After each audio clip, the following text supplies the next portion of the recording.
Wow, already that's 8 minutes after 7 o'clock. You are most welcome to the Kokoliriko live show. And I must remind each and everybody out there, if at all you are still in bed, you get up, because the cock crow did go a long period of hours ago. And already the sun is also really so rising, and that means we need to also really get up of that bed and move and start looking for really what we call the children's mouth, and that is how we usually say it in Arua here. But I must say it is actually looking for money that will be able to sustain and cater for our needs, and that is very much important for us to also really ensure that we do so, because if we are not going to be doing that, then definitely it may also lead us into theft.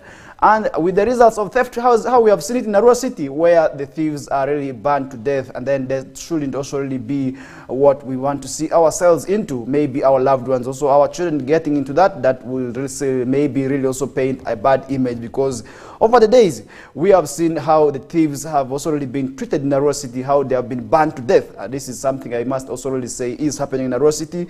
That means that really thieves also really need to desist from the tendencies of theft, but rather they need to also really engage in active production, maybe also into other activities that will generate for them money, other than just wanting to depend on maybe theft, where we have seen phone theft becoming the very much rampant issue.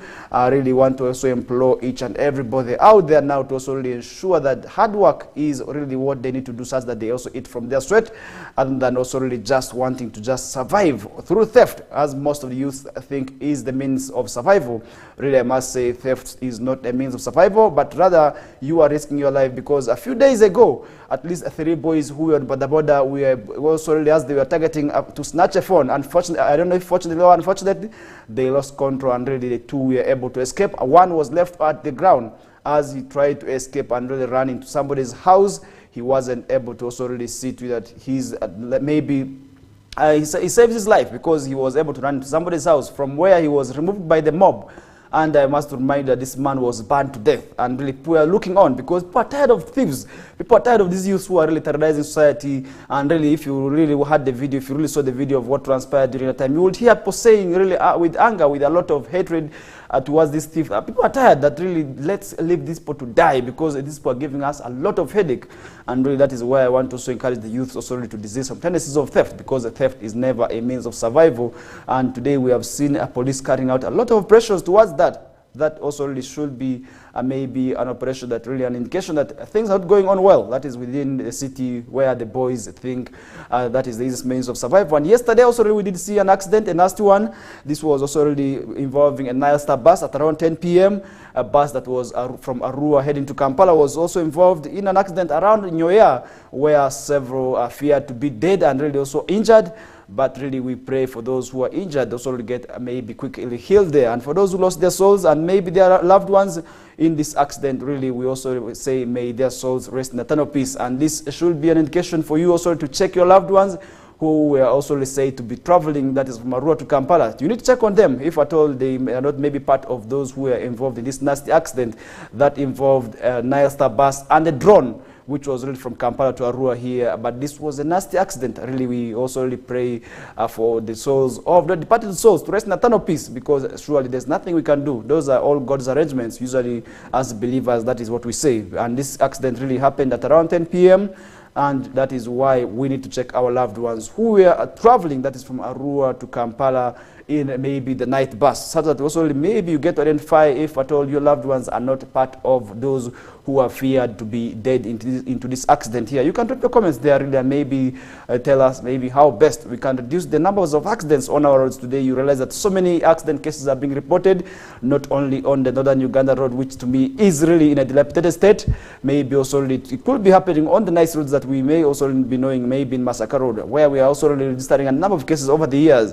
What can be done to really avoid maybe these rampant accidents from claiming lives of our loved ones? That is also the question, and maybe you should be able to drop for us this early morning here, and we shall be able to really go through your comments. And that is why we are already here for the Kokoliriko morning updates, as we are really also really here to give you what is happening. But I must tell you, yesterday social media was really awash with the comments, and really also people expressing their concerns. This is following how a legislator, who was really also presenting before the floor of Parliament, who demanded for a saloon at the Parliament.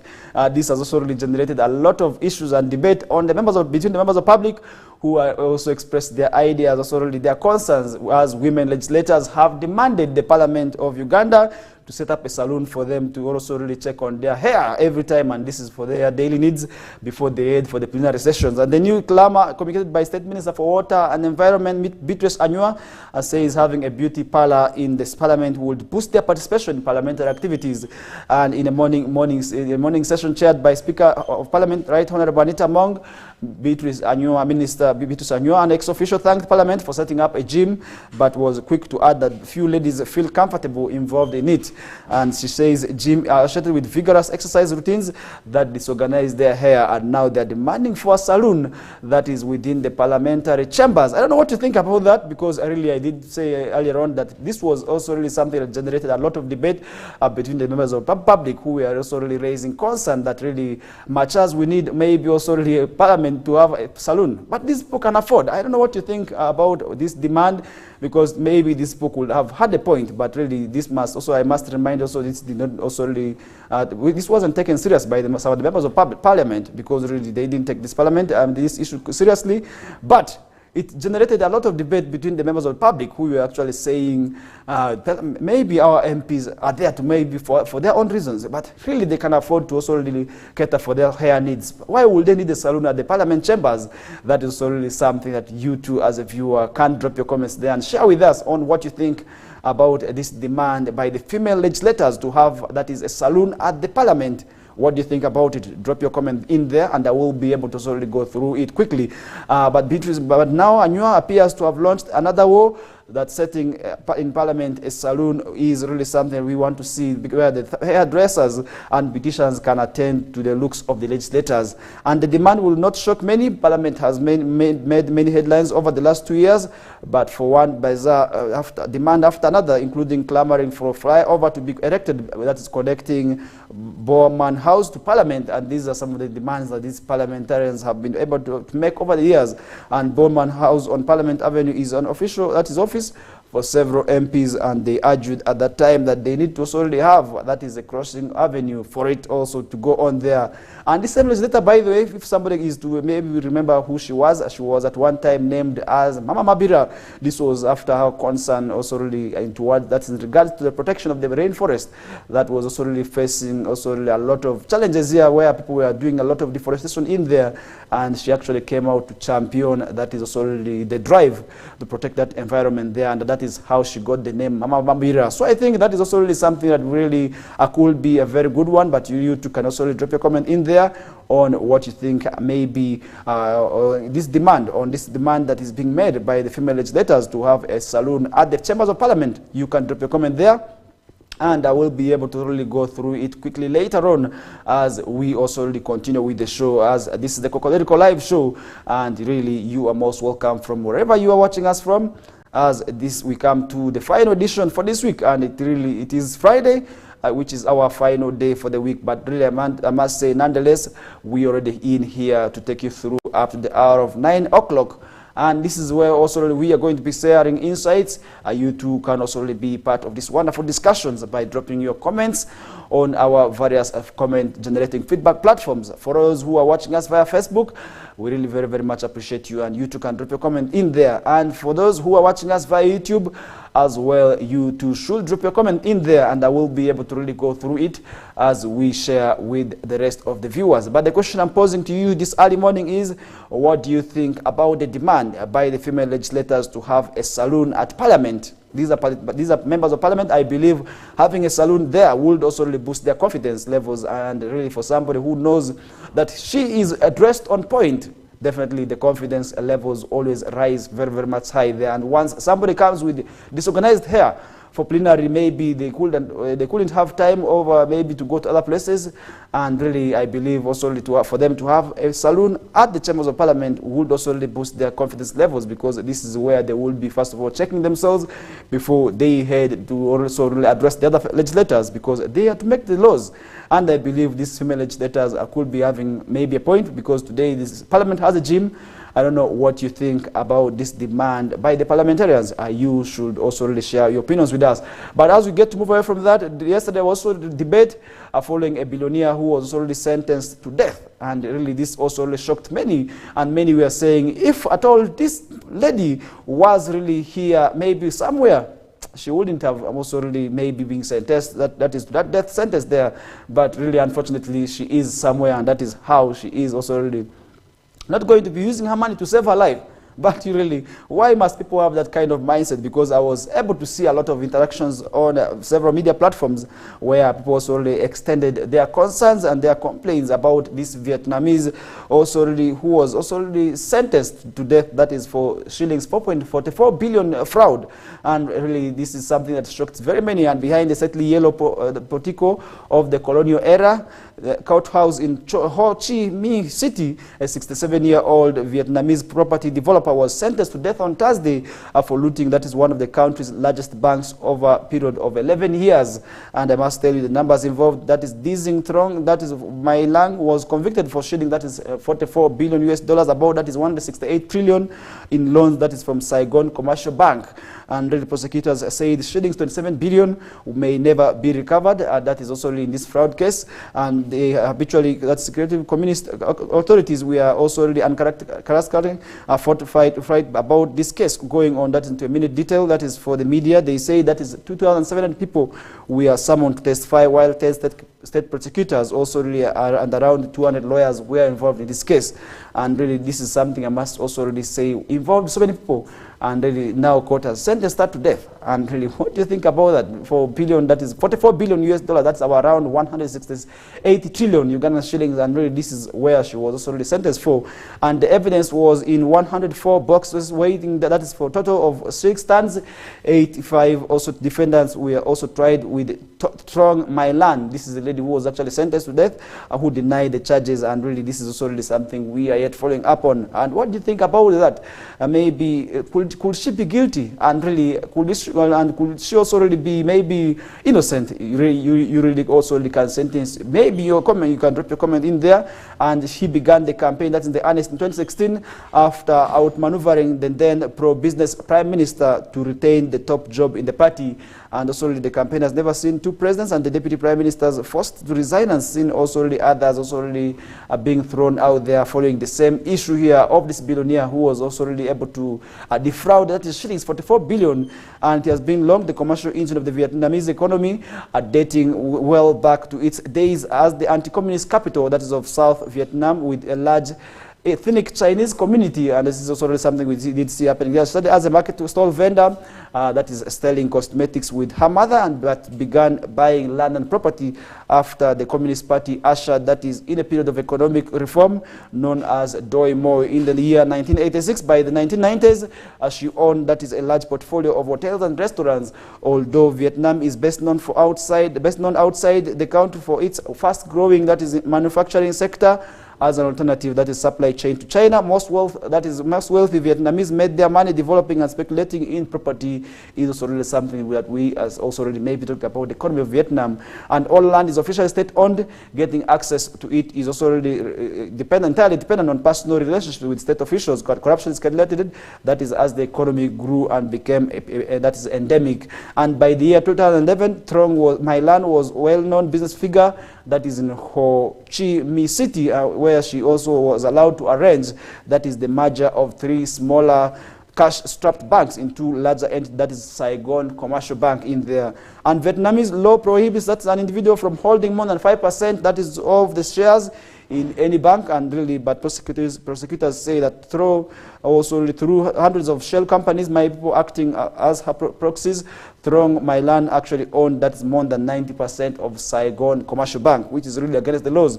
And they're accused of using that power also to appoint her own people as managers, and then also ordering them to approve hundreds of loans to the network, that is to the network of shell companies, which she also really had shares in. And the amounts taken out of staggering her loans made that is 93% of all the bank's lendings, and really this is quite huge.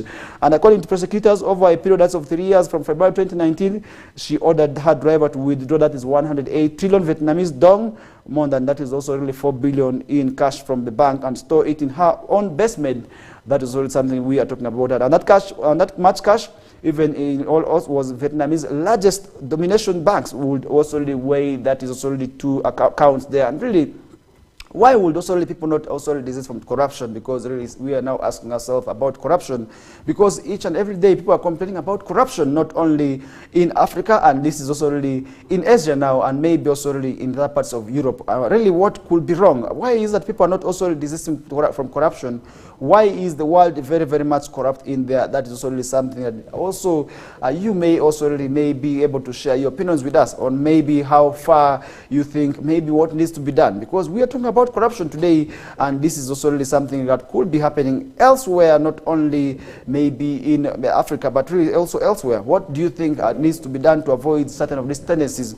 For instance, what we are talking about also right now. And really, you too can also really participate on a discussion, share your comments in there, and I will be able to really go through it later on. But now, for now, let's first continue with the show. This is still the Kokoliriko live show, as we also really continue to have more topics also in here. And on the papers, what we are seeing this morning is also really ex-convict of defilement, also really being murdered in there. This is after she also really tried to create more offenses, and really the community was not able to also really maybe take it, and really they had to lynch that person there. And that is one thing also really I want to say, as police in Mayuge district, that is in eastern Uganda, are also investigating a case in which a 30-year-old man was pursued and killed after he allegedly raped and stabbed his 55-year-old aunt to death. That is in Isinda village, also in Chigagando sub-county in Busoga East. That is also something we are seeing happening in there.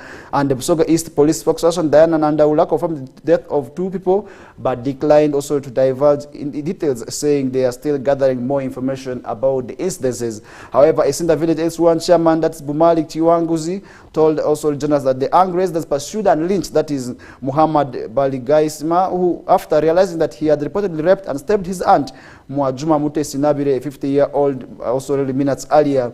And this is something also really we are saying, what is really wrong with society? How do you really rape your own aunt? That is the question we should be also really asking ourselves, because this question really perturbs how a man also really of that age can also really maybe rape an aunt who is of 50 years old.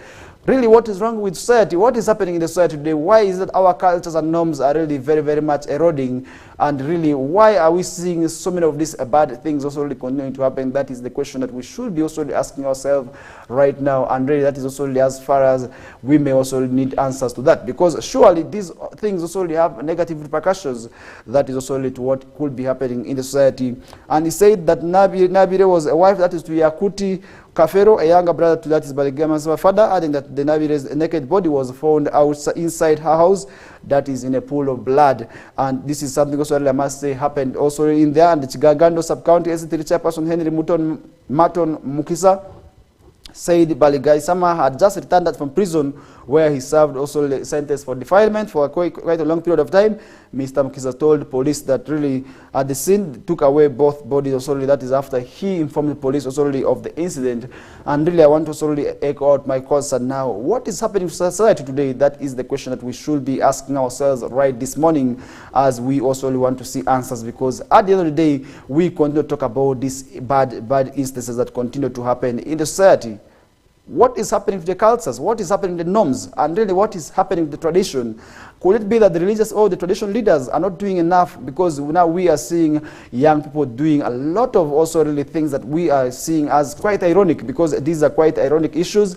And I believe these are things that are not expected in this generation, where we expect each and everybody at least maybe to be in a modern era. We're in the 21st century, but some of the things that continue to happen and really also befall the society is really quite alarming. And really that that is something also really I must also remind you, maybe really you too also really can share your opinion with us, and really as far as this issue is concerned, because really this is a matter that is really also really scaring very many people, and I must say it is something that also really could be scaring you too, because we are talking about somebody raping the aunt. Really, this is quite unfortunate, this is quite ironic, and I believe also really there is something that needs to be done, because somebody is from prison. Could it be that they did not learn maybe from their sins, maybe from their experience in prison? That is the question that also really that should be also maybe lingering in our minds this morning, and really that is also really something I must also really remind you of, and that is also really something at the end of the day I will be able to also really expound on more as we get to go on with the show. God shoots a dead logistic company driver over alleged affair with his wife, and this is something also really we are seeing on this morning, and the police in Kira Police Road Division are investigating circumstances under which a private guard also attached to SGA security company shot dead and killed, that is a 36-year-old driver with Can Logistics. And it's alleged that Dacha Sabina, also known as Francis Alele, a resident that is of Chiebando, that's Sasalo Village Zone, Kawempe Division, Kampala District, was shot dead by a guard, only identified as a Chola. That is at around 7:30 p.m. on Wednesday, after also suspecting that this man was having an affair with his wife in there. And according to police, it is alleged that Adacha was involved in an extramarital affair with the wife of the security guard, which many have also already have contributed to the shooting, and that is also something we are saying is happening. But really, if you see somebody maybe having an affair with your wife, what needs to be done? Is also really the issue of murder the right thing? Because after shooting, then what next? Why don't you maybe move on and get another wife? That is only the question that we are asking ourselves. But really also for people who know that these ladies are married, or maybe even if not married officially, even if you know that somebody is cohabiting with another, why don't you also really give them the freedom? Because at the end of the day, this is a security guard. Why don't you fear because you know that this person has a gun? This is the question I'm asking myself now. People need to also ask themselves out there, because this is surely something that could be also lingering in our minds, and I believe there's more that needs to be done to that. And I believe also the issues of also people shooting happening here and there could be happening maybe elsewhere, and really what exactly needs to be done?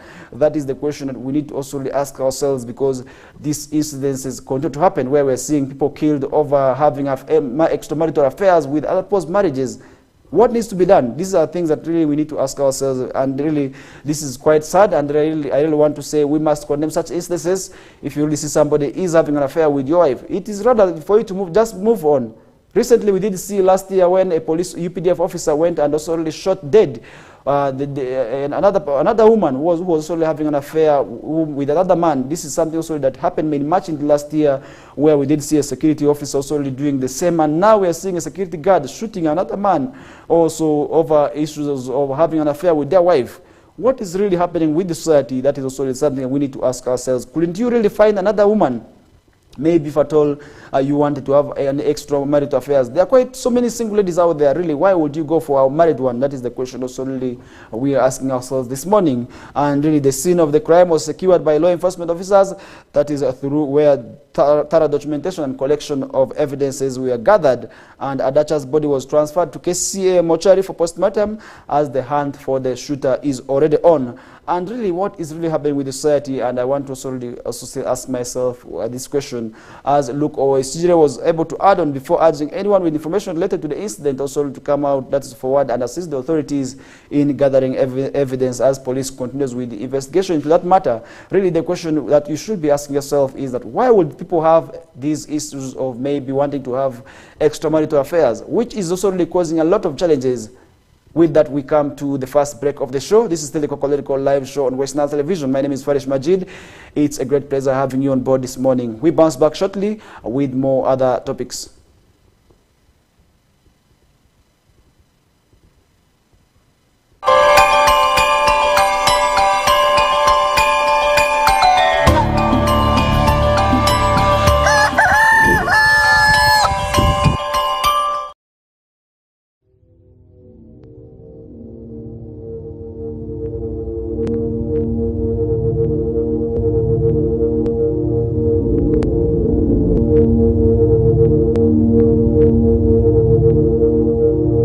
West Nile TV, lighting up the region.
AFCON. All 52 games live only on Star Times.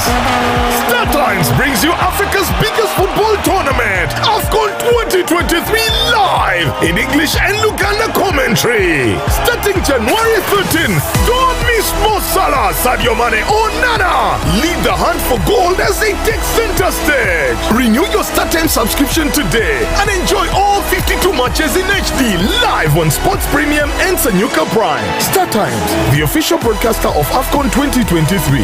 This message is powered by Techno, the official sponsor of AFCON 2023.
West Nile TV, lighting up the region.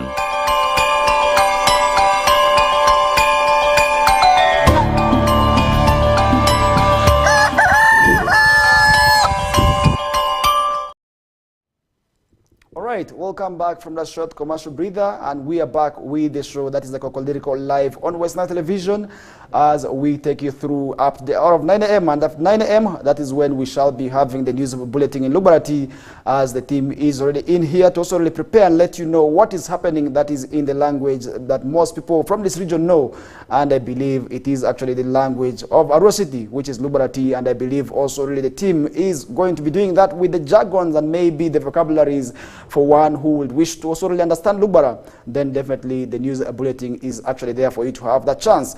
As we come back from the short commercial breather, and before we did go into that, we were discussing issues related to some of the female legislators also really demanding for an in-house saloon. Also really we did talk about that issue, and then secondly we did discuss the issue of an ex-convict who was also really murdered after he raped and defiled, also really, maybe raped and also really murdered the auntie in there, and also that is something also we did talk about. And then we summarized the discussions in the first hour also really with the issue of a guard who was able to shoot a logistic driver, also really a company driver, over alleged affair with his wife in there. And those are some of the topics that we did discuss in the first quarter of the first hour, and now we are back also for the second half of the first hour as we take you through up to the hour of that is 9 a.m. My name is FARISH Majid. In case you are just watching us for the very first time, this is the show that is also really in here to let you know of what is happening in that is West Nile sub-region.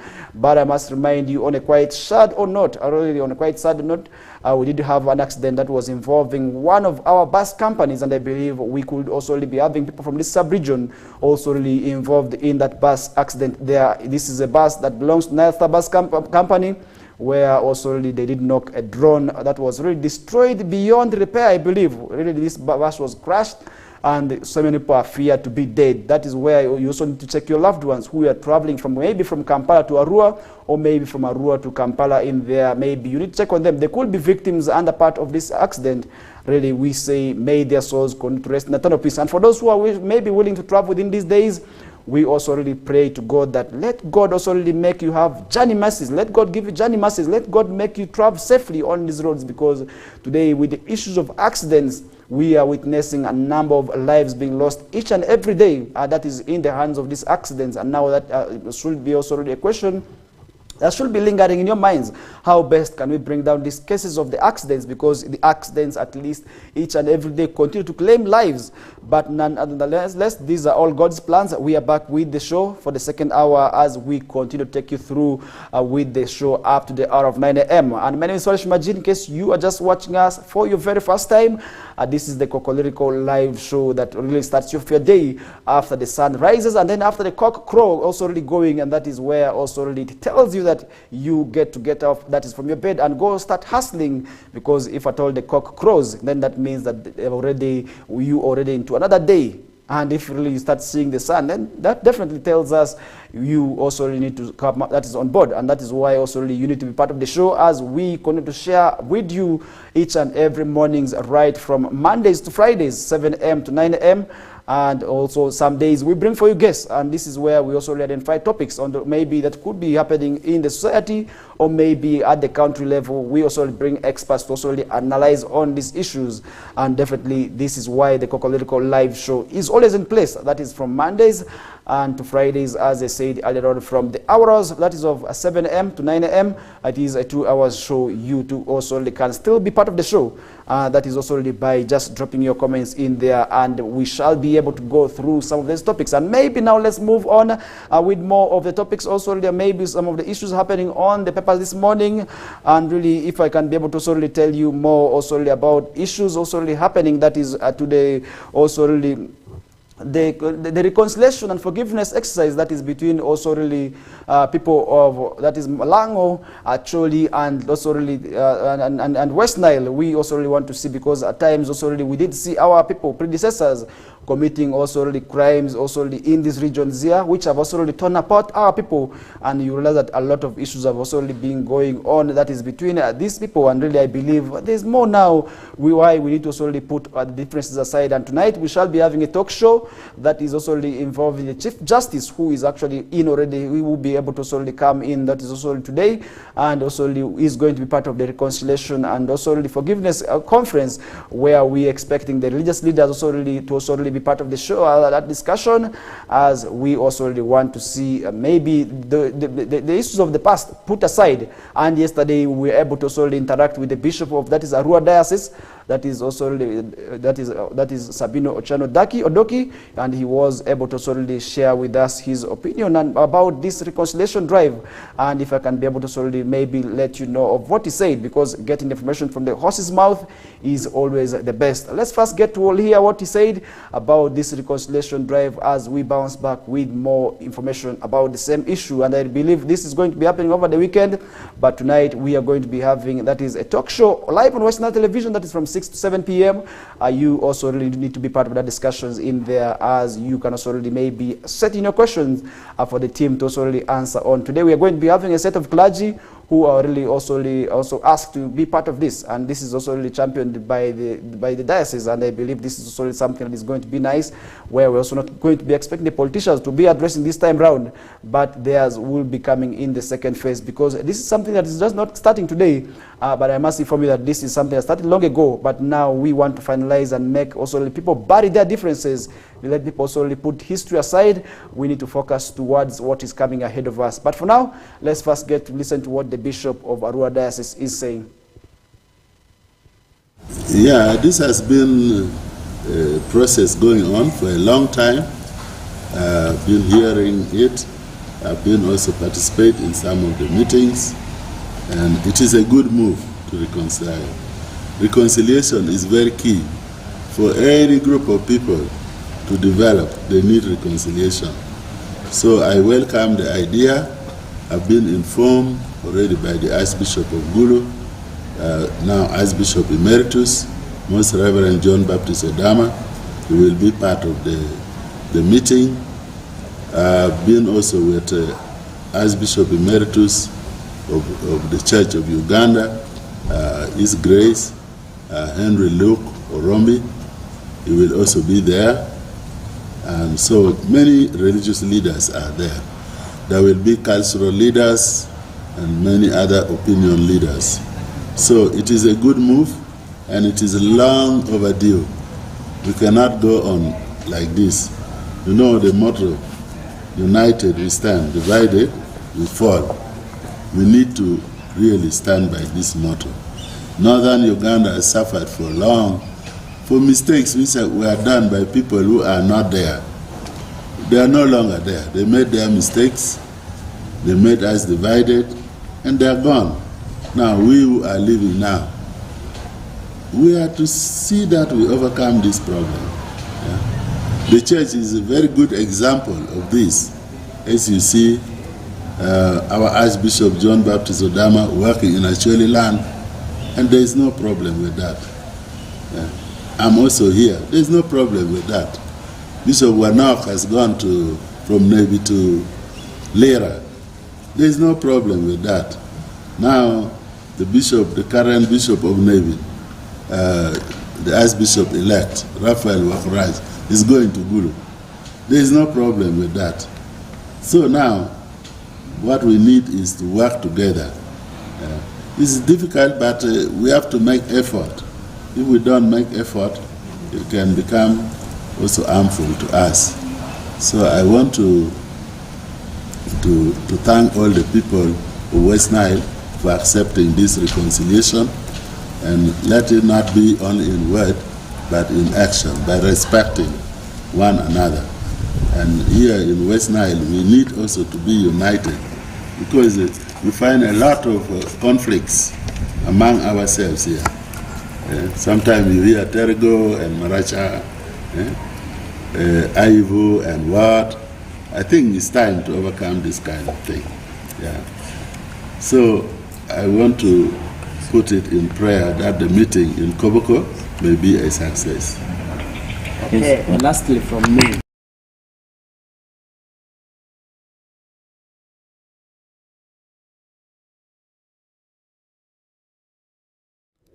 Right, that is it from the bishop, also really supporting that drive there. And we are going to be seeing this happening, that is between 13th and the 14th of April this year at Nyangilia Senior Secondary School Playground, that is Koboko District. And this event will be celebrated under the theme Unity in Diversity, Rebuilding Trust, Healing Woods, with the chief guest who is expected to be also the Chief Justice of Uganda, that is Honorable Chief Justice Alfonso Winnie-Dolo, who is also really expected to be for a talk show that is tonight on West Nile Television, and he will be able to share more about this incident in there, because you realize that a lot of issues happened, that is between also really when we had at least at one time leaders coming from these regions, also really where we did have the Obote regime, that's the Obote 1 and 2, Amin regime. These are where we did see a lot of these issues being created, and the divisions have remained permanent. And while growing up, you will be able to also really realize that our grandies, our aunties were able to tell us of stories of how life was difficult and really how they lost their loved ones, also really to people who are said to be Acholis, others who are said to be Lango,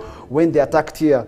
And you will be able to realize that these people did a lot of atrocities, and they have gone, and really they have gone now. But these issues have continued to remain, and people have continued to pass on this information of hatred to generations. And really, I must also inform you that this is something that was clearly manifested. If you can be able to also really see during times of people getting together. During a program, this issue also really surfaced, and where we did see some of the people in their various communities saying it is time for revenge. But really, we are saying that is not the challenge, and we want to see now people very, very much united. We want to see a united Northern Uganda.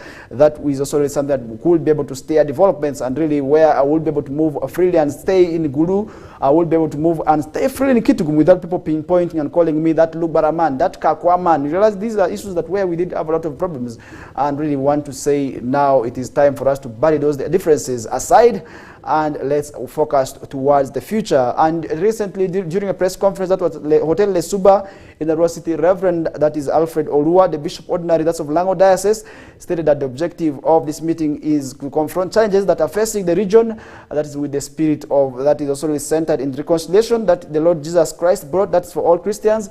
And Reverend Alfred Olua further added that the meeting will provide, that's the platform for a dialogue, reflection, and action in order to, that is charter, that is also peace, and also really pace towards development and brighter, harmonious future. This is where we want to see this happening. Meanwhile, under Jerry Ferua, a committee member for Komoko Conference leadership, also really and reconciliation, urged the youth to embrace the reconciliation drive, also really with also really being able to also laid as the cultural leaders have already laid foundation to that. And I believe the future leaders actually hold the biggest powers in terms of burying these differences, because if at all they did not pass it to the next generations, and then we may also really see this being this issue being buried, and really want to see also these differences buried aside, because you will realize that people also really have been able to say a lot of issues where we see people saying that they are also their top people were murdered by some of the leaders. These are things that have always been there in the minds of the public, and I really want to say it is time now we put those differences aside, and really the clergy to champion this. I must appreciate it.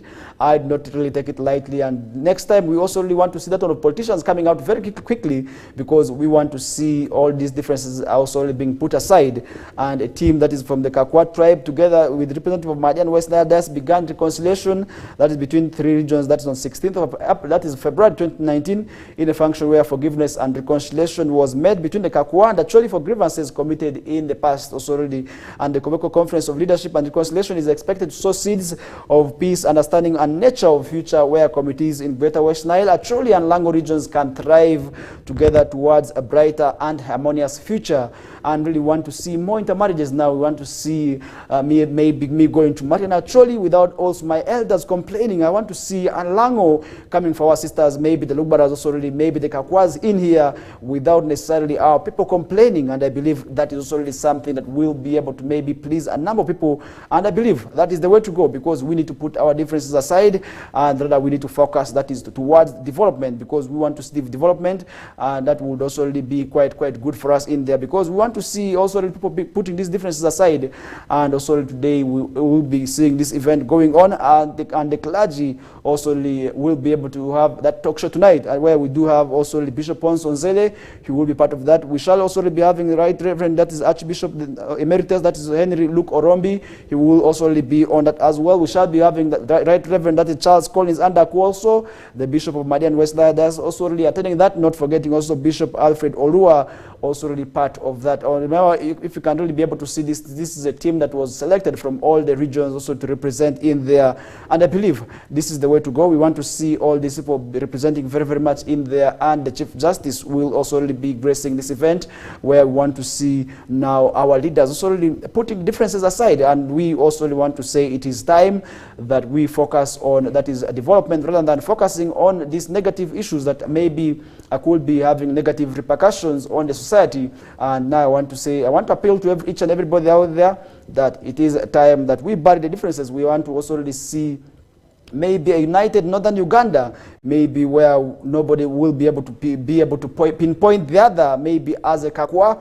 who killed their people, maybe as a Lango or an Acholi that also committed a lot of atrocities here and there. Because while growing up, really, I must tell you how the elders were able to narrate for us the ordeals of the nasty experience that they did go through in the hands of these people. Definitely, you would realize that these were also the things that we are very much permanent. But now it is a time that we bury the differences. We want to see ourselves working as one. We want to be free. We want to see the elders from there move and associate with our elders. That is also really something we would also really see maybe making us very much proud. And I believe that is the way to go, and that is why the church is also really championing this, and really want to also really encourage involvement of the other leaders. Also next time, also we want to see all these people focusing, because they need to soften the hands of the people in the sub-regions.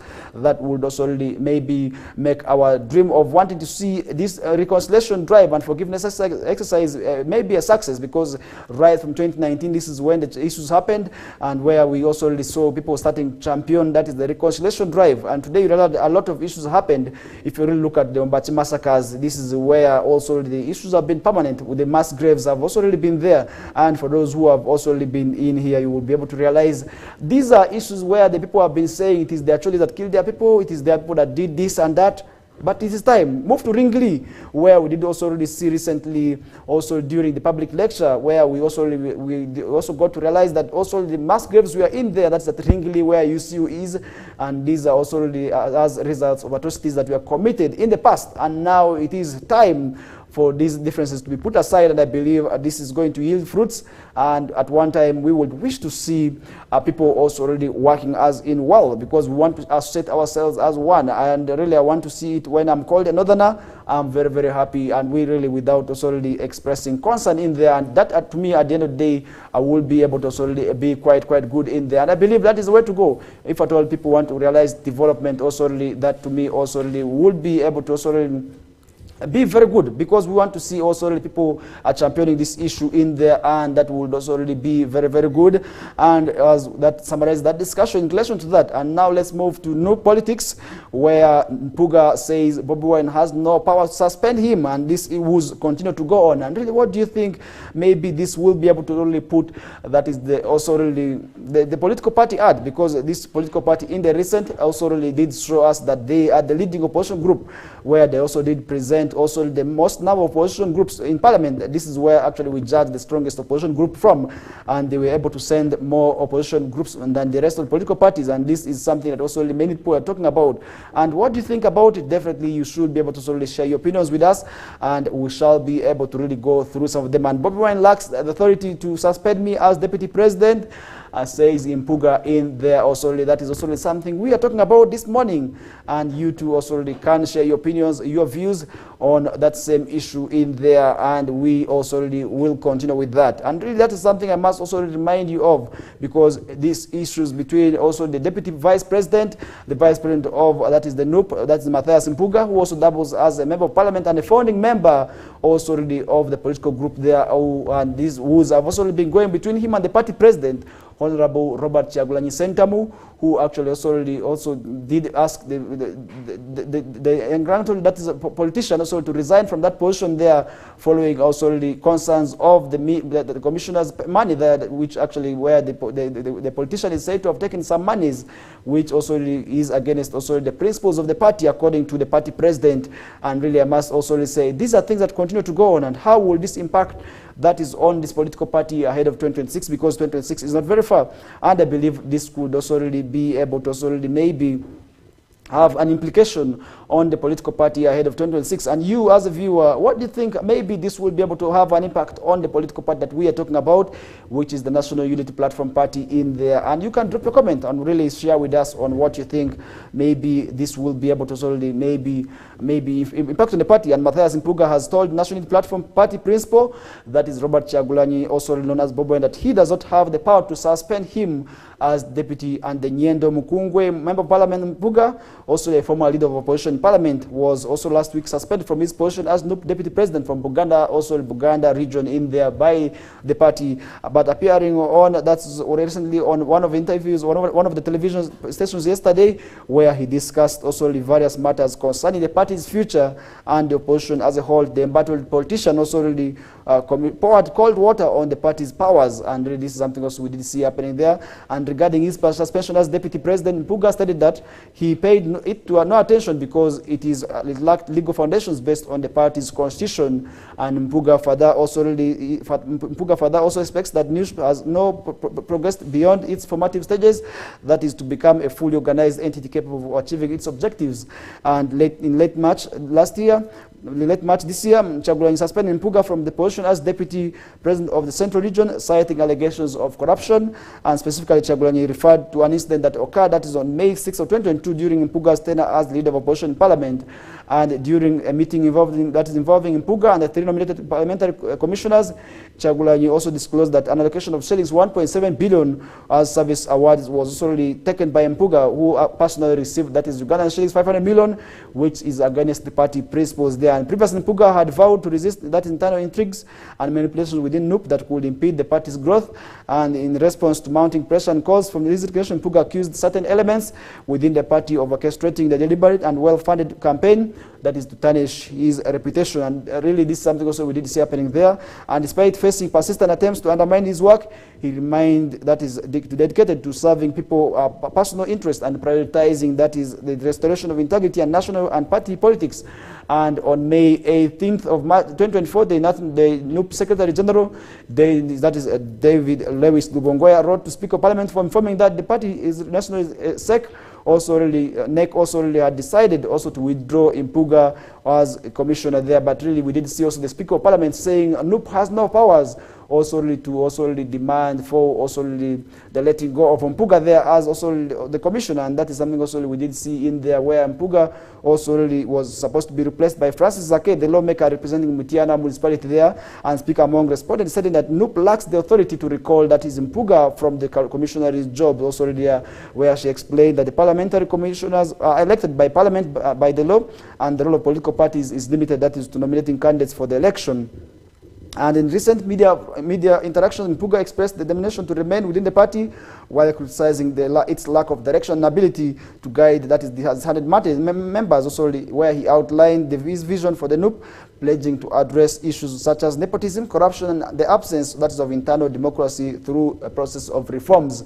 And I believe that is also really something that maybe you as a viewer could be also really thinking about. And really I must say, what do you think about the internal disputes that is within these opposition groups that we are talking about today? And this is not only happening within NUP. And if you really look at the FDC yesterday, during the burial ceremony of one of the colleagues of Forum for Democratic Change, we did also really see fights between also really the factions, that is the Najana Nkumbi and also the Katonga, where it reached an extent where these two entities were able to really bring two separate companies that are responsible for funerals. One brought A+, and the other also really brought Rhino, also take the body. And really, I must say, this is quite saddening to really see to that our opposition groups cannot also really fight within themselves and really also really address their challenges without also necessarily coming out to the members of the public. Because if these issues continue to come out, I must remind that this is going to make the public, also the members of maybe who are affiliated to these political party groups, also to lose trust in these political groups.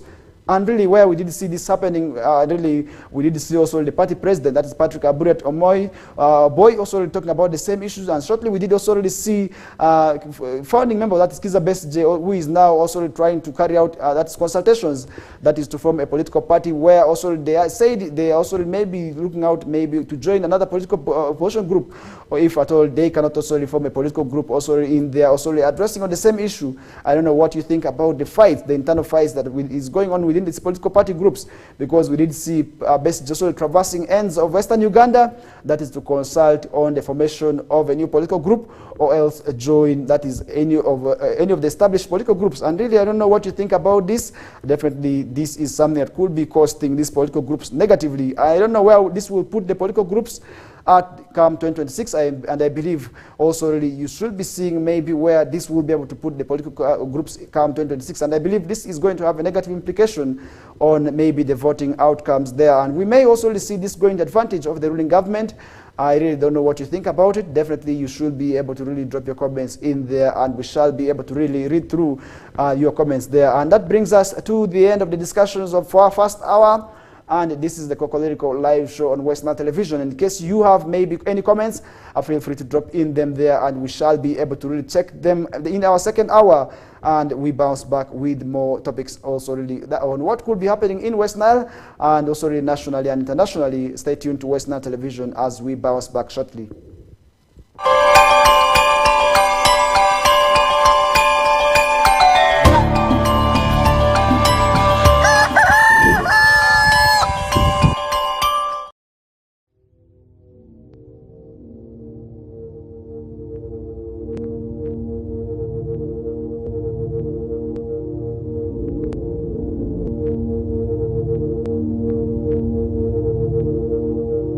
West Nile TV, lighting up the region.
AFCON, all 52 games live only on Star Times.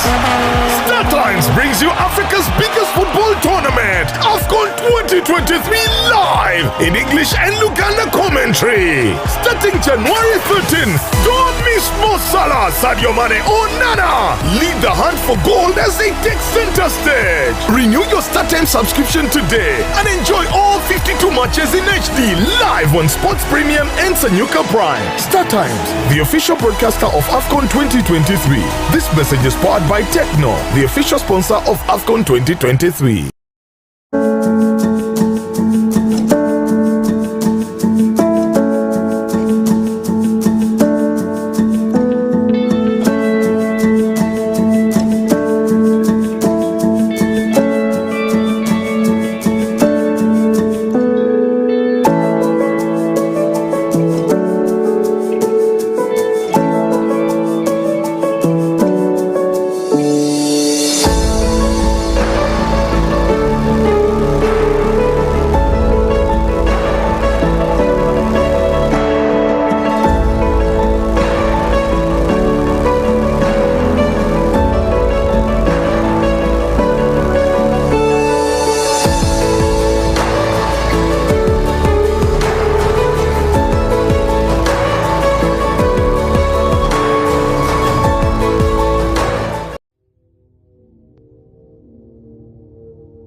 West Nile TV, lighting up the region.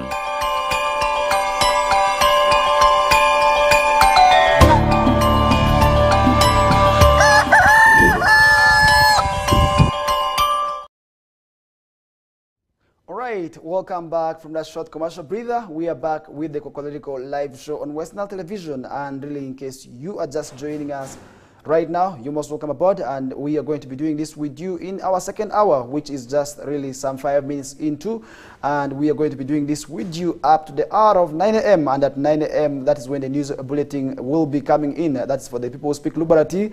And at midday, for the Lulu speakers, we shall be having the Lembangia and the English speakers. Your news bulletin is Nilecast, and it will be coming through at 7 p.m. with the Kumringa Christine. And that is why also you need to be part of, because surely this is where they're going to inform you of what is happening that is right from the region. And also really it maybe could be happening internationally or nationally, because that is only happening here on West Nile Television, where you are going to be actually knowing of what is happening in the region through that is also really video coverage. And you need to also really be part of the discussions, and also really we are already in here for you to also really let you know of maybe what is happening. And for those who may also really want to appear on this television, maybe you want to have talk shows, you also need to rush, that is to our head office, that is on plot 19A, where the 8 back lane, that is on Anyafio Road, just next to the homes, that is of the former legislator, that is Ibrahim Abriga, where you will be able to also really find us, that is in the Rua City. And also really this is why I must remind you, maybe if you want to boom your businesses, definitely you also need to inform the public. And the only way you are going to inform the public of what you are selling is through advertisement. As West Nile Television, we are also in here to give you that at maybe also affordable rates, and that is why you need to rush out to our offices. That is on plot 19A, whether it's Park Lane in Anyafio, where you will be able to slowly interact with some of our staffs, where we will be able to be received right from the reception by a nice looking lady who will be able to slowly maybe welcome you in, and you will be able to slowly maybe answer the questions that you have that is in relation to slowly wanting to boost your business in there. But nonetheless, we are back with the morning updates on West Nile Television, and a number of issues happened yesterday. And really, if I can be able to slowly remind you of some of the issues that could have transpired yesterday, definitely I must tell you a lot happened. And really, as we continue to have the shows, I really want to caution the young people. Really, we are seeing videos of them circulating, being killed in and here, where we have seen actually one was burned to death, and this person died a painful death and was able to really maybe also be burnt in there. And this is a reminder that maybe you have started your health right from maybe You have started your hell. You're already in hell, maybe right from also really here before reaching heaven. And that also really tells us maybe why people need to desist from this tendency, because people have started banning them, though we do not want to also really encourage that is mob justice, because mob justice is really against our laws. But really, we do not want to see also young people being engaged in theft there. But really, that is also really something I feel I need to remind you of as we bounce back for our second hour, which is already running at a terrible speed. But nonetheless, we also really are here to also really give you more of that things here. But on a sad note, yesterday, we also really did see one of the students that is of the Questionnaire Institute being electrocuted in there. And this is something also that happened yesterday, because these are things that really we need not to see happening, because this scare many people. And really, I must say, this happened on a sad note. Really, I must also remind you of, because surely this was something that really we didn't want to see but happened. But really, we also pray for the soul of this young man to rest in eternal peace, because really he was executed while at a construction site. And really, this is something also we did see happening in there. And really, it is also one of the stories that we are seeing on the papers this morning. And I believe also really so many people also really could be expressing fears in there. And this incident happened in Lira, which is still within northern Uganda, as police in Lira are investigating circumstances under which a second-year vocational education student got electrocuted also at a construction site. And Sam Okol, a 27-year-old second-year student pursuing that is plumbing, that is at Bulunge Technical Institute School in Lira City, was also killed on Tuesday, that's at Yale Children's Park, that is in Lira City, where he had gone to work as a casual laborer. And this is something also we did see. And two firms that are my group and Bakar Technical Services are currently undertaking beautification also works, that is at the Children's Park, and deceased had taken up a casual job with them. And also this is something also we did see happening there, where somebody is really trying to hustle, really also to raise food, maybe raise tuition, and really we are seeing them die in these accidents. Really, we say, may his soul rest in eternal peace, because he has the courage, unlike others who would prefer to go start stealing. This young man who has actually lost his life was able to really go and maybe work as a casual laborer, so to raise maybe money for himself, because they realize that a lot of issues are really happening. Some of these young people, also as students, are going through a lot, where their parents may not be able to provide for them everything, but really they have to hustle and raise some of the money, maybe amounts for them to help themselves. And really that is quite a sad one. And really we say, may his soul rest in eternal peace, when we mourn with the families of this young man who actually lost his life into, that is, electricity in there. And the works that is under Uganda support, that's municipal development, infrastructure development, which is abbreviated as USMID, is actually where this man actually got himself dead in there. Joshua Ojok, a co-worker of Okol, confirmed that the journalist and said that the deceased got electrocuted while working on a water tank. Also, that is also really something we didn't see him in there. And really workers at the site also really had desperately attempt to rescue Okol, rushing him to Lira Regional Referral Hospital, but unfortunately he wasn't able to also really make it in there. The North Kyoga, that's the regional police spokesperson, SP Patrick Jimmy Okema, has said the police were informed of the incident, and homicide detectives were dispatched to the scene and also to carry out investigation on what could have gone wrong. And preliminary findings indicate that there was water logging on the water tank, also where electricity wires were also really passing through, and that would also really be the result, maybe what could have caused this young man from also really getting electrocuted in there. And the water log resulted, that's from heavy rain that is currently being experienced in the area. And Okema say the body of the deceased has been taken, that is, to mortuary at Lira Referral Hospital, that is pending postmortem results. Also, that's something also we did see. And this is not the very first time we are seeing such instances happening. And really, if you remember, in March 2022, a teenager drowned that is excavated, that is ditch along Olwol Road, where the same contractor was undertaking works that is already on the same also area. And also Gola had attempted to bathe, that is in the water, but plunged into the deep, and that's where he died from. And Ogwa's clothes were found dumped, that's outside the water, after his friends reported his mysterious vanishing to the authorities. And his body hours later was retrieved from the water tank where he had died from. And really, we also, these people who are undertaking developments also at times also need to have caution and preventive measures in place, so that we also really see maybe these people being protected, because the young people also really sometimes go through a lot. We do not know maybe what they are going, and that is why they need to have measures of, that is, a safety measures where the workers also really need to work, because our laws are very clear at work, maybe work sites. We need to ensure that the workers, maybe we have precaution measures against also to protect the workers, and that is why also really the labor laws are very clear. But unfortunately in Uganda, the labor laws are, in most cases, are also not being followed, and that is where we also really may be seeing negligence of such calibers also be happening. And I believe, if at all, this is also really something that is happening. And I believe, I want to call upon each and everybody doing contracting works there, because really I hail from a background that is of construction. Maybe also I want to say let's have tendencies of also really maybe let's have maybe preventive measures. Let's also really understand why people also really need to also really mind of the workers. If at all these are, yes, we are saying these are adults, much as we are saying these are adults, what preventive measures do you have for them, and what safety measures do they have that is in place also to see that they are protected from the areas of where they're doing their works. That is one thing I also want to remind you of, because we are seeing all these things happening and negatively implicating on that is the lives of these workers, and that is also something I must also remind you of, and I want to say also that is something also we want to see happening, and I believe that is something we can also achieve, because let's be vigilant at work construction sites. Let's also really be cautious enough of our health, maybe of our lives also really as we are doing these jobs here. And that is one thing I also want to caution and remind the young people who are in most cases also really doing these jobs in there. And as we run out of time, let's put that discussion to a close. Let's go on now to Tororo, where the Tororo cow medics enroll over SGR cash. And this is also really another thing that we are seeing happening on the papers this morning. And Gabriel Atama has always seen Tororo's famous rock that is as the toughest specimen in the Eastern District, but a pile of that is a stereotype also demand a shape that's of standard at railway goods construction cash. And this is where we're also really seeing maybe the fights coming on. And Mr. Ataba, the Tororo Chief Administrative Officer, is facing pressure from a section that is of Tororo Hospital Medics, whose staff's quarters have been that's affected by the proposed developments or the standard railway gauge. Also, this is something also we are seeing happening. And district technocrats and medics are holding each other by collar over that is shilling 729 million disturbance. Also, this disturbance allowance that was also given to hospital as part of the wider compensation, and we are also really seeing this happening in there. And the staff quarters, which accommodates that 37 medics and their families, also really site is SGR project area. Also, that's something also we are seeing happening in that area. And lastly, the hospital was compensated at shillings 3.6 billion in total, and the compensation was also kit includes that is 1.5 billion for the value of the land, and shillings 885 million for development on the land, and shillings 5.6 million for crops and trees, and the shillings 729 million. That's also disturbance allowance also really happening in there. And last year, December, Cow Atama directed that staff vacate the area within 3 months, also really after being compensated there with eyes, also with their eyes family fixed on that, so the shillings 729 million.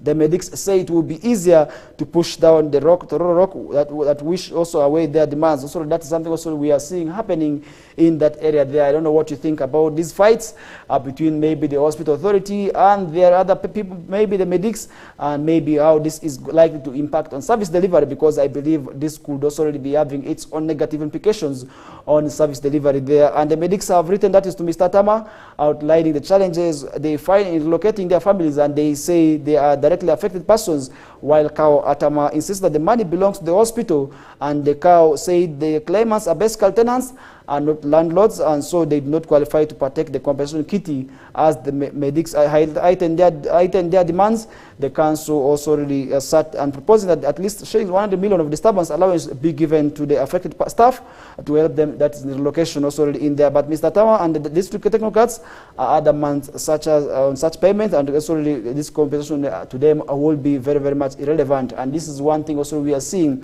happening in there. But really, I believe also really for this people to get money for relocation, to me, wouldn't be very, very bad. And I believe if at all it is given to them, that would also really be a very, very good in there. And I believe that is also really something we are seeing all the past and needs to be implemented as we continue with the show. And this is the Kokoliriko live show on Western Television. And in case you are just joining us right now, welcome aboard. And we are still continuing with you up to the hour of 9 o'clock. And really, still on the papers this morning, a man exchanged blows over failed attempt to lynch suspected thief is really another story that we are seeing on the papers this morning. And the fist fight broke out, that's in the Busia Town Council, between a group of youth that were in favor of lynching a suspected thief and another group that was also really against it. And the fight at Tororo Road stage along that's the Busia Tororo Road started after a group of taxi tots arrested, that is a colleague identified as Juma Jafanga, on allegations of stealing 2 cartons of wheat flour from a passenger who had also reported that is the Mbale bound taxi in there.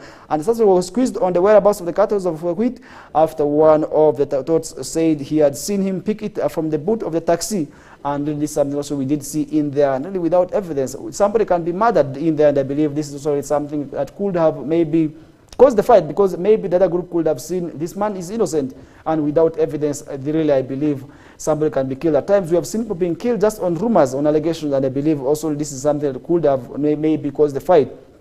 And within moments, a section of angry thoughts also started raining blows and kicks also on Jafanga, while dragging him also on the tarmac, and shortly he was bleeding after sustaining a big wound on the head. And however, another group led by Bosco Nabende, a taxi driver, joined also the fracas and told the other party to stop beating Jafanga, and they held the view that he was also merely suspect, also who should be arrested and also handed over to police instead of lynching him in there. And this is what also caused the fight, because the parties failed to disagree there. And shortly a fist fight broke out, that's between the groups, which drew crowds that also cheered as the men rained blows on each other. And Mr. Issa Musosi, who witnessed the fight, said it was bad for the youth also to take the law into their hands. And Isaac Bogere, another passenger, however, said he had seen Jafanga also steal the wheat and take it to Katanga, a slum that is also the slum area that's in Arubain village, Busia Town Council, which is known for criminality also in there. Another woman at the scene also said it was not the first time Jafanga was being attacked and beaten over allegations of stealing in there. And really, I believe this is also something that could have caused these problems here, because we are talking about theft among young people. It is not only happening in Western Sub-region, we have also seen it, that is to the eastern part of this country, in Busia, where people are also really stealing from taxi parks. And I believe these are areas which are actually most targeted by the criminals and the thieves, who really know. Some of the people who are traveling are very tired, and some of them do not actually really understand the geographics of where they're going to. And this is where sometimes thieves also take advantage of. And really, if you have never been stolen from a taxi park, then definitely maybe you are just lucky, because at one time you must have also been stolen from, because pickpocketers also really take advantage of these places. And at one time I was a victim, really, where I did lose my 2,000. This was at Kampala. This was in Aropak, where the thieves were also were able to remove that 2,000 from my pocket, and it was the only money that was in my pocket. And really, I believe that also really caused a number of challenges, because I was really maybe also looking forward maybe to travel, and luckily enough I had some money. I was able to also travel, but really these thieves are giving a lot of headache, and that is why members of the public are getting tired of them. And I believe this could also be resulting into what we are seeing today, the issues of people taking the laws in their hands. Mob justice is really coming out clearly now, where we also did see on Eid Day people being killed, and the day after Eid still we did see youth being burnt. This is in the areas of Central Division. And now I want to say these issues also need to stop, because in Otamachako at least I was able to see also really another who had gone to steal a motorcycle was also really also killed in there. And this is something that is happening, and it is on the rise in Western Sub-region, as also the tendencies of also these issues continue to rise. And I believe this is what is maybe causing these problems. And now there's time, or maybe there's also need for these people to also really stop the tendencies. And I believe that is the way to go, such that also we also avoid these tendencies. And amidst the Melek, Jafanga remained also strength and got also to his feet and vanished from the area. And maybe this should be also as a warning to him. And I believe this should be also a last warning to him, and he needs to also stop theft now. And if at all he does not stop, trust me, this maybe was his last chance, and God could have given him a last chance to life. And I believe also really, just like Jafanga, the rest who have survived, you need to also really stop. That is the issues of theft, because theft is never a way to earn a living from. And really, I want to say people need to also desist from these tendencies, as such that also really we at one time also really see them also really realizing their dreams, maybe in terms of also really realizing what they need to do, because they need to also avoid these tendencies of also people also stealing from them, because at times travelers really go through a lot. This is in the hands of these thieves, who give them a lot of challenges. And really that is one thing I also want to say we need to also desist from, because that is one thing at the end of the day that may also put also people also at risk. And really that is one thing that summarizes our discussion in relation to that. Now let's head to Masaka, where the traders are also staging protests, and the protests are still continuing on, as these traders are complaining about high taxes. And really that is something also we are seeing happening in that area of Masaka there. But I believe there's more that needs to be done to that, because we want to see also these people also avoiding the fights, because these fights continue to happen. And I believe this is also something that could be causing a lot of challenges, and really that is one thing also we want to see stopping in there. And I believe this is also something that if we not talk about, then definitely we may also be doing a disservice, because these issues continue to also affect maybe not only Masaka. And we are talking about high taxes. It could be also happening in there. And yesterday, but one, I was able to see a scuffle also that involved the tax body where the mayor division for Central Division also really had to intervene. That's His Honorable His Worship Muzaid Kemis, who was able to intervene where one of the youths was also really brutally injured by alleged authorities of URA, and this issue also really happened where the mayor had to storm offices of the URA, and these are all issues related to taxes. And much as we have to pay the taxes, but how do we obtain the taxes from the public? And that is the question we should be able to ask. And I want to encourage URA to make people understand why they need to pay taxes, and really without the social service that we are talking about. And today the biggest concern that people are complaining about is the poor road sector. Let's come out and clearly, I want to encourage all the stakeholders now to come out and tell the public for us to work on this road that we are complaining about. For instance, the road from Arua to Kampala, which is really in a dilapidated state. We need to pay taxes, and really, if at all people pay taxes, let them also really see the vision. Let them have why they need to pay the taxes, because if that road is worked upon, people are going to see the benefit of them paying the taxes. And once the hospital was developed, people who were initially resisting from paying taxes are now seeing the advantage, and they will not also resist to pay taxes because they are seeing the tangible benefits of paying these taxes. And really that is one thing also I want to see people complaining, who have been complaining about taxes, also really paying these taxes here, because today the biggest concern is actually the road sector, where the people are complaining about the road that is between Arua to Kampala, which is really in a deplorable state. And really, how can we make the public also really understand why they need to pay the taxes? And that is something also really you as a viewer can share your opinion on. And really, what can the government do to make you also really understand why you need to pay the taxes? And other than that, also running away from paying taxes, because people are really running away from paying taxes, and that is why we are seeing a number of fights also really between tax body and also really other issues also really between maybe other people. Also really this could be resulting from the issues of paying taxes, and I believe that is also really something we want to see happening, because if at all that is not happening, then definitely we may also not see that maybe yielding fruits. And a section of traders that is from Masaka City, who had earlier started the operation, that's a protest, that's against, that is the electronic physical receipting and invoicing solution, abbreviated as the IFRIS, have joined the demonstration, and shops in Masaka, Chikubo Lane, which is among the business hubs that's in the city, that's also the Jabai Street, Kabaka Mutebi 2nd Street also remained closed.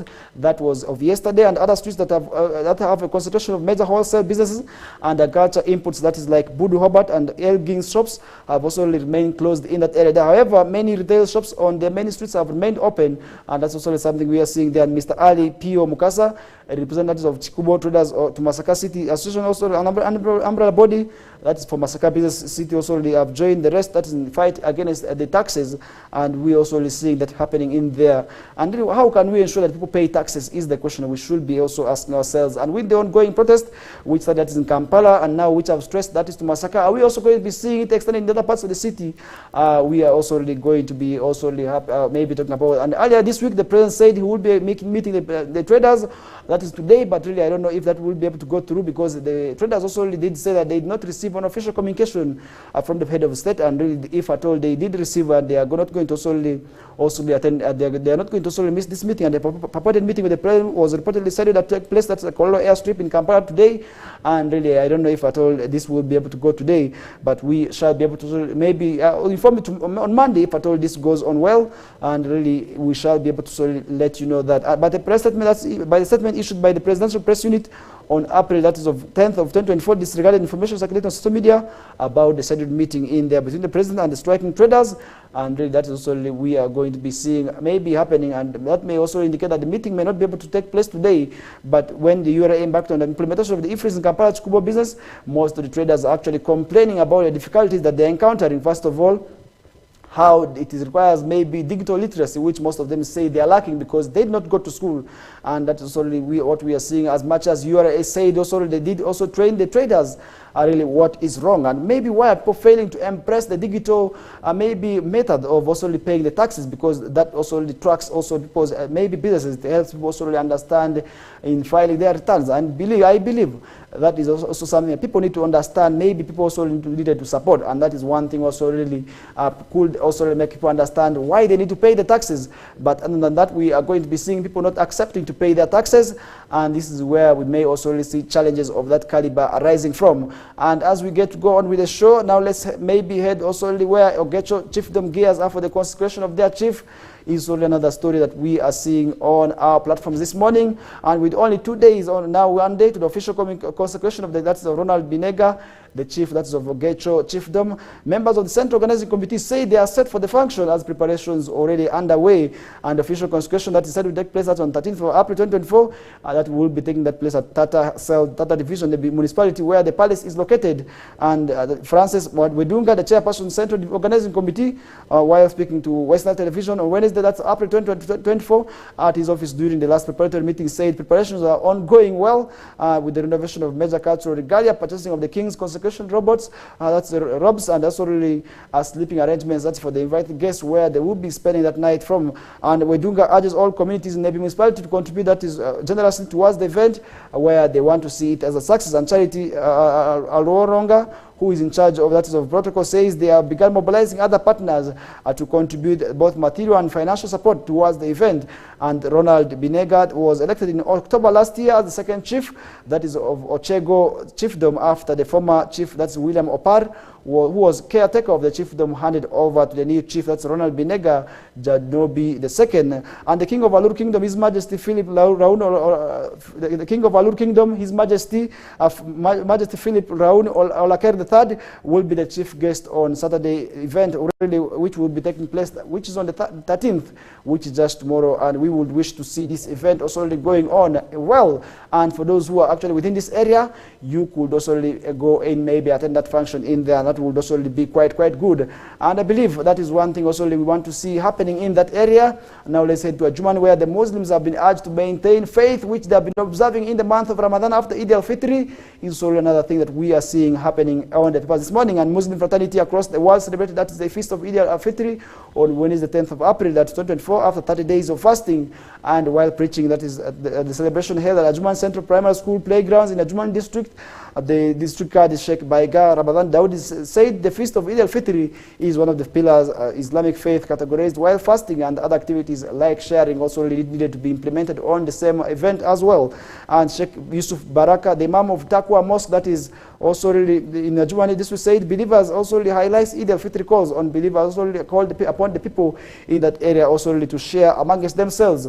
And really that is something also we did see happening there. And among Stella, the manager Aragan Hotel, that's in Ajuman district, also said believers highlight Eid al-Fitr calls also really where they need to also really ensure that they do the same. And she appeals to all believers to continue with their faith even after Eid al-Fitr celebrations. And Eid al-Fitr is a day and is one of the holy days that is known under the Islamic calendar. After also it comes after the month of Ramadan, and it is also really the first day into the month of Shawwal under the Islamic calendar, and also really marks an end to the end of the Ramadan period, where the Muslims fast for 30 days. And really that is also really something that also which we did see recently happening, where we did see the Muslim faith was also really smartly dressed, moving on from one place to another also to celebrate this feast. And as the prophetic traditions, we did see them also really sharing, and really that also really needs not to stop. That is within the Eid period and maybe also during the Ramadan period, but rather we want to encourage that to go on even if after the Eid celebration. And really that is what brings us to the end of our first hour, our first quarter, that is also first half of the second hour, as we bounce back for another break, and we shall be able to come back, that is some few minutes from now. Let's first have this short commercial breather, and we shall be able to give you more topics of what could be happening on the past this morning. My name is FARISH Majid. Stay tuned to watching Western Television Kokoliriko live show.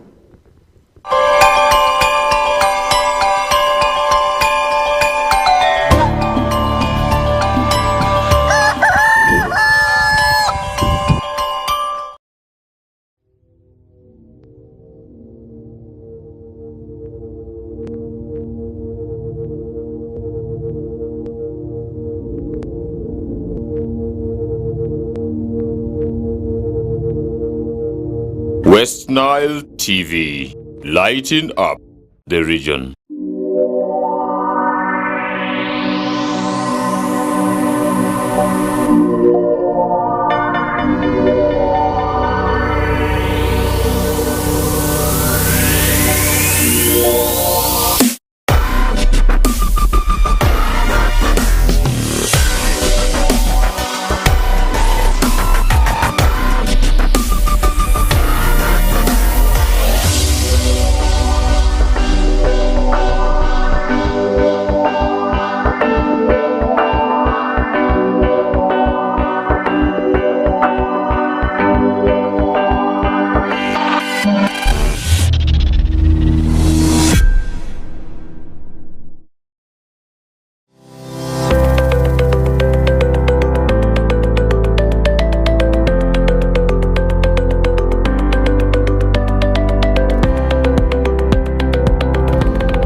brings you Africa's biggest football tournament, AFCON 2023 live in English and Luganda commentary. Starting January 13th, don't miss Mo Salah, Sadio Mane or Nana. Lead the hunt for gold as they take center stage. Renew your StarTimes subscription today and enjoy all 52 matches in HD live on Sports Premium and Sanyuka Prime. StarTimes, the official broadcaster of AFCON 2023. This message is powered by Techno, the official sponsor of AFCON 2023.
West Nile TV, lighting up the region.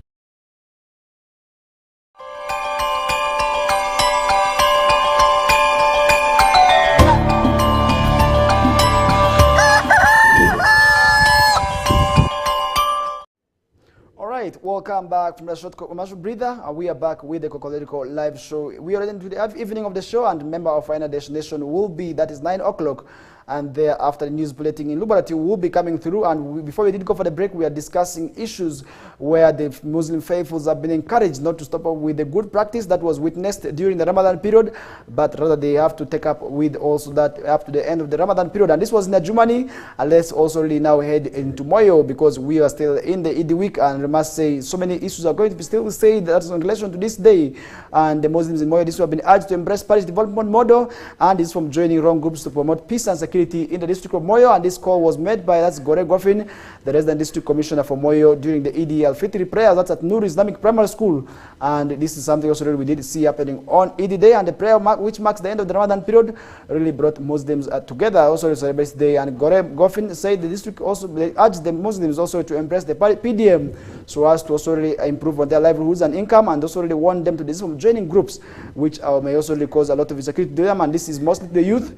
And really I want to say, if at all we also really maybe incorporate the youth into PDM, they would also really maybe see why they need to leave the issues of theft, which is also really currently on the rise. And I believe also really this could be arising because of the youth lack what to do, and really what exactly to do in terms of really maybe putting those issues aside. And Honorable Anyama Williams, the district chairman, that's for Moyo District, urged Muslims to focus on hard work and train their children also so as to promote development, adding that for them to also be able to achieve development, there's a need for involvement of their children doing this. And I believe that is the way to go. We need to also start telling our children they need to work when they're still very young. And we also need to avoid tendencies of also the sugarcoating. When children do wrong, let's punish them, and let's give them the punishment. Let's also really ensure that our children are not into the wrong groups, because today we have seen at least the wrong groups are influencing the children negatively in there. And the Honorable Chandiga Caesar, the chairman of LC3, that's from Moyo Town Council, urged the Muslims to venture into business, saying Muslims everywhere are known that is to be good at doing what the business, and therefore they need to join business so that they can also improve on their livelihoods. And Mr. Jamal Abdinasser, the representative of Uganda Muslim Spring Council in Moyo District, urged the Muslims to observe the teachings they got during the month of Ramadan, and also really avoid, that is also really blacklisting the faith, also really through doing bad things. And he implored the Muslims to observe, that is also a peaceful celebration, also really within this period, also really without also really causing harm. And I believe that is also really something we want to see happening. And Ms. Malish Zumra urged the Muslims also to celebrate Eid al-Fitr with their brothers and sisters, also really from the different denominations, and that is exactly what we did see happening. And Eid al-Fitr is a day that marks the end, that is to the mandatory fasting of the Islamic faith. and every able-bodied Muslim is expected to fast and extend alms giving, that is to the needy, so as to reconcile their differences with the Creator. And after the fasting period, that is exactly what needs to be done, and really that is what brings us to another short commercial break, and when we bounce back, we shall be able to take up the conversation from there. Stay tuned.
West Nile TV, lighting up the region.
AFCON, all 52 games live only on StarTimes.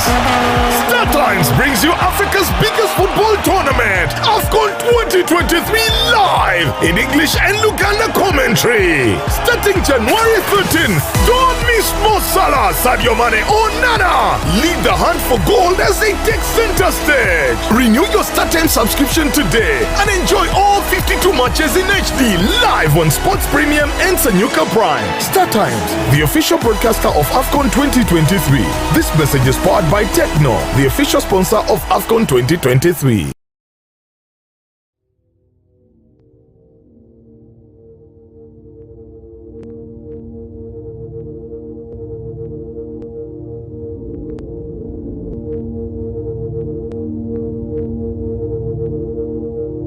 West Nile TV, lighting up the region.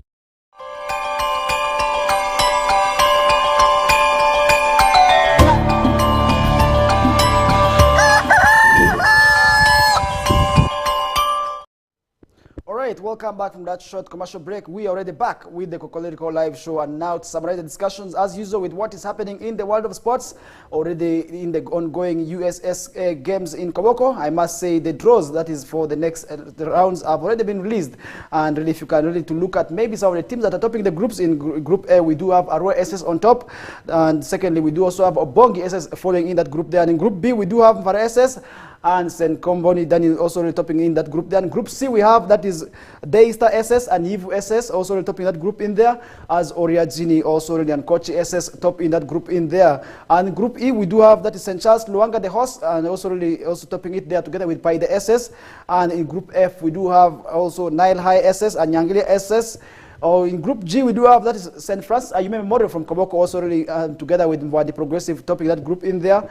As in Group H, we do have Nyumanzi SS and Panyango SS topping in those groups in there. Today, the draws will be going on to, also for the next level, in terms also really maybe of the quarterfinals, also really maybe how the teams are going to be facing the other in the next maybe preliminary group stages. Also, the preliminary stages, also that is one thing I also felt I need to remind you. And tomorrow, maybe on Monday, I will be able to remind you how the games go on.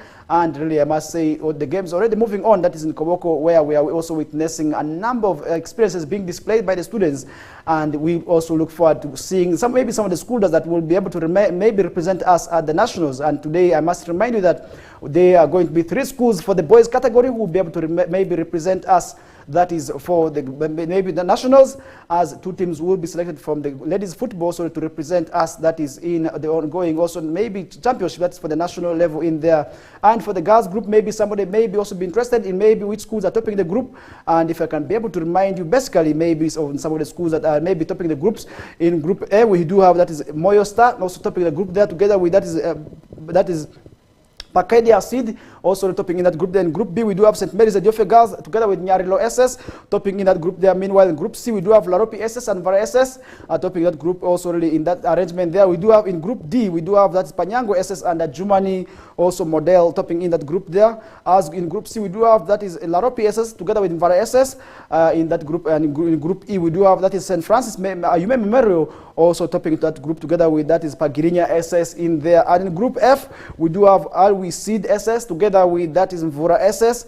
In Group G, we do have Biaya SS and Oliver Seed SS. As in Group H, we do have St. Mary's Assumpta Girls together with Katrini topping in that group there.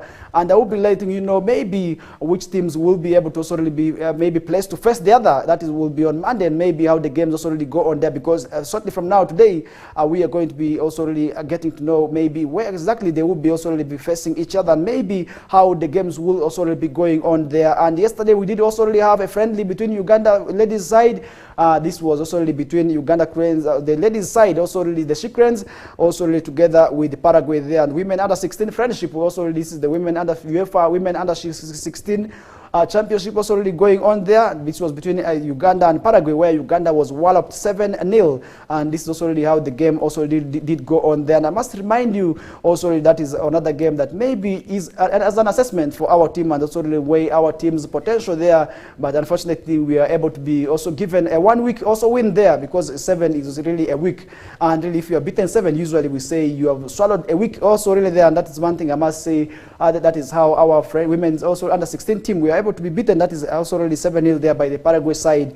And I believe that is also really enough also to prove our team maybe how it is also really ready in there. And really now in developments to Nambole, as we summarize the discussion with what is happening in the world of sports, Speaker Tax Ogwang, that is to account for the shillings 97 billion allocated for the development of Nambole renovation, is also really another story that we are seeing on the papers this morning. And the Speaker of Parliament, Right Honorable Anita Mong, has directed, that is Minister of State for Education and Sports, to present, that is a detailed status report that is on the development and renovation of Nambole Mandela National Stadium, popularly known as Nambole Stadium, before the House tomorrow. That is which will be today without fail. And Ms. Among's directive during Thursday morning plenary session also really came after Opposition Chief Whip and also really Manjia County Member Parliament, John Baptist Nambeshe, expressed disappointment also really towards the failure by the minister to honor numerous also pledges about the completion of the stadium construction works. And Mr. Nambeshe noted that the pre-inspection report by the Confederation of African Football CAF officials indicated that the current works being done by the UPDF Engineering Brigade are below the required standards, yet Uganda is supposed to host African Cup of Nations under the Pamoja bid in 2027. And according to also really adding that moreover these works, if we have an opportunity, it can be also really expedited. We have a second chance, because we don't have any venue to host the FIFA World Cup there. And that is one thing also we did see happening in there. And really maybe that's also really summarized what is happening in the world of sports. Maybe if I can be able to sort of give you some of the results of some of the games that did go on last night. I must tell you, so that we did have games in Europa where Liverpool was actually also really disappointed there after Atalanta was able to wallop them, and really this may also not be able to be the expectation of many people. But I must tell you, this is soccer where anything is a possibility, and really this is one thing also I want to remind you of. But really in quarterfinals we did see of the Europa where we did see AC Milan also really beaten by a goal to nil there by also really by Roma. Bayer Leverkusen was able to also really beat West Ham also really by 2 goals to nil there. Benfica did also really beat Marseille by 2 goals to 1. As Liverpool, we are walloped by 3-0 by Atlanta. They at home. That is really the home of Liverpool, and I believe they did not also really expect that. And meanwhile, in the quarterfinals, that's for the UEFA Conference League, Olympiacos did play with Fenerbahce, and really the game was in favor of Olympiacos, where the game ended 3-2. Also, we did see Victoria Pleasant also really playing 0-0 with Fiorentina. That game also really ended there in a draw. Meanwhile, Aston Villa and Lille also really ended in 2-1 there in favor of Aston Villa there. And Club Brugge also really was able to pick a win. That was over POC FC there, and the game ended 1-0. And I will be able to sort of maybe encourage you to have more details of these games in the whistle time that will be coming from 2 to 3 p.m. as Linda Suzy together with Owen Ezaga will be giving you more and comprehensive analysis of the games and how they did go on in our sports show. That is the whistle time. That starts your ways every Mondays to Saturdays from 2 to 3 p.m. and they will be here for 1 hour to also let you know of more details on maybe by the time the draws, that is for the USSA games, will be out, and they will be giving you maybe the draws on how maybe the teams will be tussling it out in the next stages of these games there. And that is what brings us to the end of the discussions for today. In a special way, I want to thank you who watched us right from the time we began until this hour of the morning. And from me to you, it's a goodbye. Have yourselves a good weekend and a good Friday as well. For the Muslim believers, let's not also remain faithful only in the month of Ramadan. Let's also really go out and pray today. And for the Christians as well, the good deeds also really not remain with Easter, but rather also really let's also ensure that we also really utilize the weekend for also prayers on Sunday, where we also need to go and pray. And really that's what brings us to the end of the discussions for this week, and we bounce back on Monday for also another week in there. For now, I step out leaving the newsroom. That is for the Lubarati news team to also really give you what is happening in the world of Eolaza. Thank you.